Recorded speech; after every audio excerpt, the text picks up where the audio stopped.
Kailangan natin masampay yung ating labahan. Ayan. Para walang sabit-sabit sa loob ng bahay. Kasi pagka hindi masunod, hindi maagapan paglabas, hindi matuyo hanggat may isasampay na naman sa loob ng bahay. Kaya yung loob ng bahay pinagtaguan ng lamok kasi mayroon silang natataguan.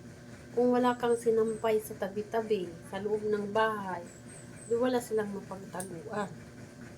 Ang lamok, alam nyo naman ang lamok, basta kaya niyang sumiksik dyan, kaya niyang tirhan, pwede siyang tumira. Sasampay ko na ito pag matapos to. Ayan.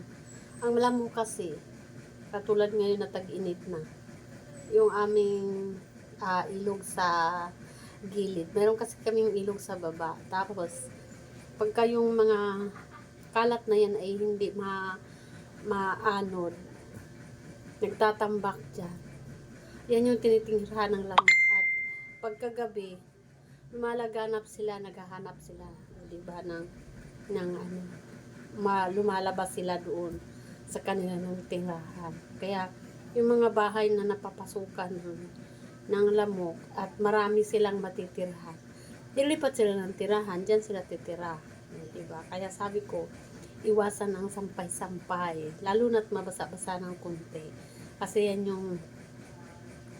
yung tsansa nila na dyan sila mag-itlog. Diba? Kaya nga sabi ko, iwasan ang sampay. Ayan, thank you so much for watching.